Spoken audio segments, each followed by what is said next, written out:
பொண்ணுங்களும் ஆண்களை மாதிரி திறமைசாலிங்க, பொண்ணுங்களால் எல்லா வேலையும் பார்க்க முடியும், பொண்ணுங்ககிட்ட வேலையை கொடுத்தா பர்ஃபெக்டாக இருக்கும் அப்படின்னு சொல்லிக்கிட்டு ஒரு குரூப் வளையல. அவங்க யாரையாவது நீங்கள் பார்த்தீங்கன்னா அந்த இடத்துலையே செருப்போ இல்லை கட்டையை கொண்டு அடித்து மண்டையை பொழந்துருங்க. ஏன் அப்படி சொல்கிறேன்னா இந்த வீடியோ பாருங்கள், உங்களுக்கே தெரியும். இதுதான் மெயின் வேலை. இதை தான் பார்க்குறாங்க. என்ன வேலை? இந்த வேலையை தான் மெயினாக பார்க்கணும். உங்கள் வீட்டில் இருந்து பாருங்கம்மா. என்னடா பண்ணுறீங்க அப்படின்னு ஷாக் தானே நீங்கள்? வேற ஒன்றும் இல்லைங்க, ஹாஸ்பிட்டலில் சேலை வியாபாரம் நடக்குது. அதாவது கவர்மெண்ட் சம்பளம் வாங்கிக்கிட்டு கவர்மெண்ட் ஹாஸ்பிட்டல்லையே சேலை வியாபாரம் நடந்துகிட்டு இருக்கு. இதுதான் பொண்ணுங்களோட திறமை. இதை சொன்னோன்னா நம்மளை திட்டுவானுங்க. எதுக்கான வீடியோவே கொண்டு வந்து காட்டிட்டேன். பண்ணிட்டு இருக்கீங்க அரை மணி நேரம் 1 மணி நேரம் பேஷண்ட் வச்சுக்கிட்டு என்னங்க எப்படியா பண்ணுவீங்க? அலங்கநல்லூர் ஜிஹெச்ல 1 மணி நேரமா? எப்படி 1 மணி நேரமா வந்த பேஷண்ட்டை ஃபுல்லாக வெளியில் காக்க வச்சுட்டு இவங்க சேலை வியாபாரம் பார்த்துட்டு இருக்காங்க. அது வெரைட்டியாக சேலை வியாபாரம் பார்த்துட்டு இருக்காங்க. இவங்களுக்கு கவர்மெண்ட் சம்பளம் வேற, அப்பப்போ வருஷத்துக்கு ஒருக்க வேற ஸ்ட்ரைக்கை வேற விடுறாங்க, எங்களுக்கு சம்பளம் பத்தலை அப்படின்னு சொல்லிட்டு. என்னுடைய சம்பளம், மொத்த சம்பளம் 1,40,000 ரூபாய். இன்றைக்கி 1,40,000 ரூபாயை வச்சு எனக்கு 1,40,000 ரொம்ப அதிகமாக தெரியும் உங்களுக்கு. ஆக்சுவலாக பொருளாதாரத்தை பார்த்தீங்கன்னா 1,40,000 ஒரு எம்டி படித்த ஒரு முதுநிலை படிப்பு சொல்லித்தர ஒரு டாக்டருக்கு ரொம்ப கம்மி. 1 மணி நேரம் நோயாளி வந்து வெயிட் பண்ணுறாங்க. சீட்டு பதியில் ஒன்றும் மேலே உள்ளே அவங்க சேலை வியாபாரம் பண்ணிட்டு இருக்காங்க. சேலை வியாபாரம் பண்ணுறாங்க, வந்து பாருங்க, உள்ள பாருங்க, எல்லாரும் சீட்டு சேலை வியாபாரம் பண்ணிட்டு இருக்காங்க. கொஞ்சம் எக்ஸ்ட்ரா சம்பளம் கவர்மெண்ட் கொடுத்துச்சுன்னா இன்னும் கொஞ்சம் சேலை நிறைய வாங்கிட்டு வந்து வச்சு வியாபாரம் பார்க்கலாம்ல. அதனால தான் சம்பளம் குறைவா இருக்குன்னு ஸ்ட்ரைக் பண்ணுறாங்க போல. சொல்லுங்க, நீங்களா பேசுங்க.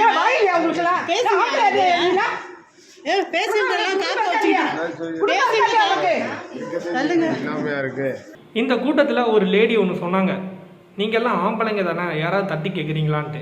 அந்த லேடி கேட்ட வார்த்தைக்கு நான் அவங்களுக்கு ஒரு பதில் சொல்லட்டுமா? இப்போ நீ கேட்டமா, தைரியமாக கேட்ட, நான் உன்னை பாராட்டுறேன். இதுவே அந்த இடத்துல ஒரு ஆம்பளை இந்த மாதிரி ஒரு வீடியோ எடுத்துக்கிட்டு கேட்டான்னு நினச்சிக்கேன், அவள் என்ன பண்ணுவா தெரியுமா? உள்ளே இருக்கவ கவர்மெண்ட் சம்பளத்தை வாங்கிட்டு இவ்வளோ திமிரா இந்த வேலை பார்த்துட்டு இருக்கவா எந்த லேஞ்சுக்குனாலும் இறங்குவா. டக்குன்னு சேலையை உருகி போட்டுட்டு என் சேலையை பிடிச்சி இழுத்துக்கான்ருவான். என்ன பண்ண முடியும் ஒரு ஆம்பளையால்? இங்கே பொம்பளை என்ன சொன்னாலும் நம்புறதுக்கு ஒரு கூட்டம் இருக்குது. ஆம்பளை தப்பாக தட்டி கேட்டான்னு நினச்சிக்கேன், பொம்பளை எந்த ரேஞ்சுக்குனாலும் இறங்கிடுவா. டக்குன்னு என் கையை பிடிச்சி இழுத்தான், இடுப்பை பிடிச்சி கிளிட்டான்ருவா. இப்போ நீ கேட்டதுனால மட்டும்தான் இந்த பிரச்சனை பெருசாகலை. இதுவே ஒரு ஆம்பளை கேட்டிருந்தானா அப்படியே பிளேட்டை திருப்பிடுவாளுங்க. இவளுங்க என் கையை பிடிச்சி இழுத்துட்டாங்க அப்படின்ட்டுருவா. அவள் சேலை விற்றதுலாம் அப்புறம் பெருசாக தெரியாது, செய்யாத தப்புக்கு அவனை தூக்கிட்டு போய் அடிப்பாங்க. அதனால தான் ஆம்பளைங்க எவனும் கேட்காம ஓரமாக நின்று இருந்தான். அரசு மருத்துவமனையில் என்ன நடக்குது பாருங்க.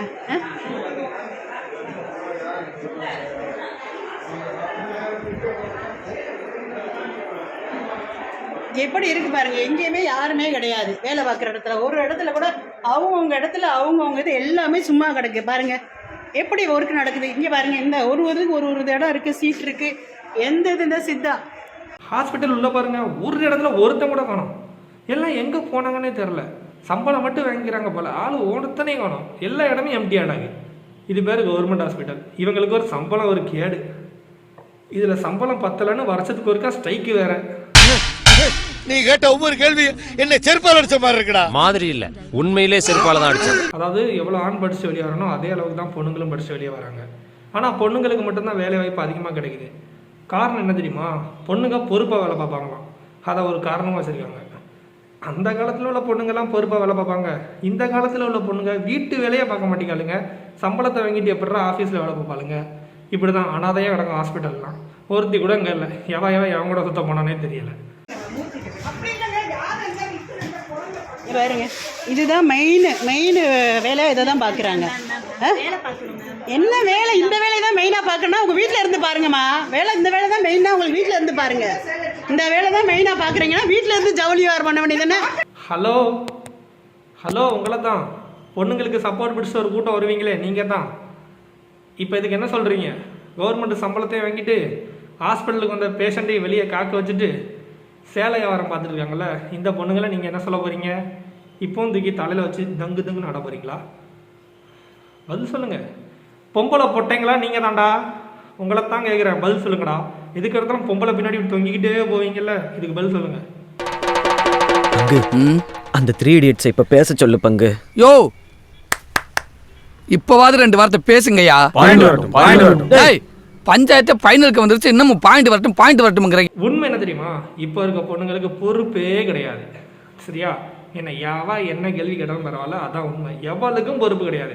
சம்பளத்தை வாங்கிட்டு எங்கேயோ எவன் கூட பொறுக்க போயிட்டாலுங்க அங்கே ஹாஸ்பிட்டலே சும்மா கிடக்குது. இவளுக்கு மாதம் மாதம் சம்பளம் வேறு, இதில் வேற பெண்கள் பொறுப்பானவர்கள்னு ஒரு கூட்டம் வேற கிளப்பிட்டு வந்துடும்.